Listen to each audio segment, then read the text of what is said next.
ദയവായിരിക്കാതെ ചേർന്ന് പാടി കരങ്ങളെ തട്ടി ആത്മാവിൽ ആരാധിച്ചാട്ടെ. ഹല്ലേലൂയ,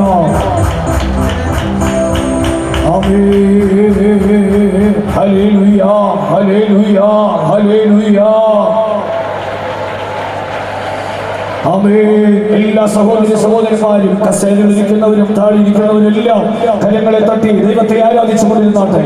ഇത് വലിയവനായ ദൈവത്തെ, അഖിലാണ്ടത്തിന്റെ ഉടയവനായ സർവശക്തനായ ദൈവത്തെ ആരാധിക്കേണ്ട സമയമത്രേ. ഹല്ലേലൂയ, സ്തോത്രം, സ്തോത്രം, സ്തോത്രം. ഹല്ലേലൂയ, ഹല്ലേലൂയ, സ്തോത്രം, സ്തോത്രം, സ്തോത്രം, സ്തോത്രം, സ്തോത്രം. ഹല്ലേലൂയ, ഹല്ലേലൂയ, ഹല്ലേലൂയ. ആമേൻ. സ്തോത്രം, സ്തോത്രം, സ്തോത്രം.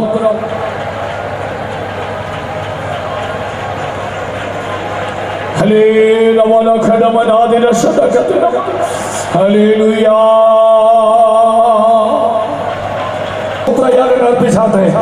പരിശുദ്ധാത്മാഭിഷേകം പ്രാപിച്ച ദൈവമക്കൾ ആത്മാവിൽ നിറഞ്ഞ് ദൈവം ഉച്ചരിപ്പാൻ നൽകിയതുപോലെ അന്യഭാഷയിൽ സംസാരിച്ച് ദൈവത്തെ ആരാധിച്ചുകൊണ്ടിരുന്നാട്ടെ.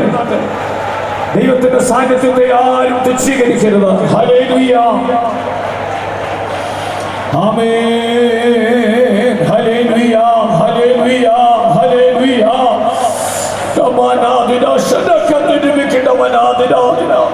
ഹല്ലേലൂയ, ഹല്ലേലൂയ, ഹല്ലേലൂയ.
സ്തോത്രം, സ്തോത്രം, സ്തോത്രം.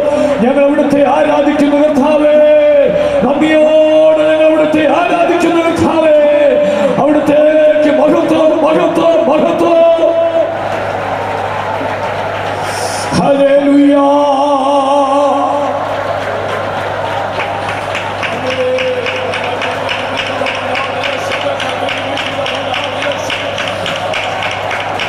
ഹല്ലേലൂയ, ഹല്ലേലൂയ, ഹല്ലേലൂയ. ആമേൻ.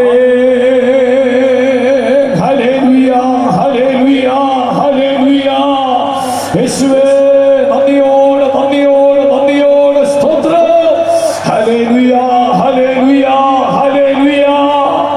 വിമാനാദിന ശതകത്തിന് വിഖിടമനാദിന ശതക. ഹല്ലേലൂയ, ഹല്ലേലൂയ, ഹല്ലേലൂയ.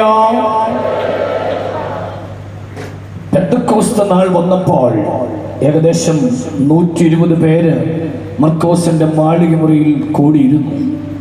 ദൈവം അരുളി ചെയ്തതിന് പ്രകാരം എന്നിൽ നിന്ന് കേട്ട പിതാവിന്റെ വാഗ്ദത്തത്തിന് വേണ്ടി കാത്തിരിക്കണമെന്നുള്ള ദൈവിക നിയോഗം ഏറ്റെടുത്തുകൊണ്ട് ഏകദേശം 120 പേര് കാത്തിരിക്കുകയാണ്.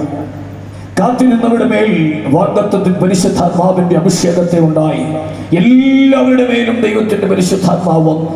അന്ന് കൂടപ്പെട്ട എല്ലാവരും ആത്മാവിൽ ആരാധിക്കുവാൻ തുടങ്ങി. ദൈവത്തിന്റെ പരിശുദ്ധാത്മാവിന്റെ ശക്തി കാറ്റായി തീയായി അവരുടെ നടുവിൽ അവരുടെ മേൽ പതിയുവാനിടയായി തീർന്നു. എല്ലാവരും ആത്മപൂർണരായി ദൈവത്തെ ആരാധിക്കുവാൻ തുടങ്ങി. പ്രിയപ്പെട്ടവരെ, അങ്ങനെ ആരാധിച്ച ആ വേളയിൽ ആയിരക്കണക്കിന് ജനങ്ങൾ അവിടെ വന്ന് കൂടുവാനിടയായി തീർന്നു. ഈ ദേശത്ത് നമ്മൾ ഇങ്ങനെ ഒരു കൺവെൻഷൻ നടത്തി. പ്രിയപ്പെട്ടവരെ, ഇന്ന് ഈ സന്ധ്യാസമയത്ത് നാം ദൈവത്തെ ആരാധിക്കുന്നത് കാണുകയും കേൾക്കുകയും ചെയ്യുന്നവർ, ഈ ചുറ്റുപാടുള്ളവർ ആ സർവശക്തനായ അഖിലാണ്ടത്തിന്റെ ഉടയവനായ രാജാതി രാജാവും കർത്താതി കർത്താവുമായ ദൈവത്തെ അറിയുവാനിടയായി തീരണം. എന്താണ് നമ്മുടെ പരാജയം എന്നറിയാമോ? ആദ്യ നൂറ്റാണ്ടിലെ അനുഭവങ്ങൾ നഷ്ടപ്പെട്ടു പോയി എന്നുള്ളതാണ്. പരിശുദ്ധാത്മാവ് എന്താണെന്ന് പോലും അറിയാത്ത ഏകദേശം 120 പേര് കൂടി അവിടെ ദൈവത്തിന്റെ പരിശുദ്ധാത്മാവ് വന്നപ്പോൾ അവരെല്ലാവരും ദൈവത്തെ ആരാധിച്ചു. എന്നാൽ വാത്സല്യ സഹോദരങ്ങളെ, ചിന്തിച്ചു നോക്ക്, ഇന്ന് ഈ സന്ധ്യാസമയത്ത് എത്ര പേര് ദൈവത്തെ ആരാധിച്ചു, അല്ലെങ്കിൽ എത്ര പേര് ദൈവത്തെ ആരാധിക്കും? ആരാധന എന്ന് പറയുന്നത് ഭൗതികമായ എന്തെങ്കിലും നേട്ടങ്ങൾക്ക് വേണ്ടിയുള്ള ഒരു ചടങ്ങല്ലെന്ന് ഓർക്കണം. ദൈവസ്നേഹത്തിന്റെ ഉള്ളം, ദൈവസ്നേഹത്താൽ ഒരു മനുഷ്യന്റെ ഉള്ളം തിളയ്ക്കുമ്പോൾ അവന്റെ അധരങ്ങളിൽ നിന്ന്, ഹൃദയത്തിന്റെ ആഴങ്ങളിൽ നിന്ന് പൊന്തി വന്ന് അവന്റെ അധരങ്ങളിലൂടെ പുറപ്പെടുന്ന ദൈവികമായ അനുഭവമാണ് ആരാധന എന്ന് പറയുന്നത്. അങ്ങനെ നാം ദൈവത്തെ ആരാധിക്കുമ്പോൾ നാം അനുഗ്രഹിക്കപ്പെടുക മാത്രമല്ല, ദേശം അനുഗ്രഹിക്കപ്പെടുവാനിടയായിത്തീരും. അനേക ആത്മാക്കൾ കർത്താവിനെ അറിയുവാനിടയായിത്തീരും.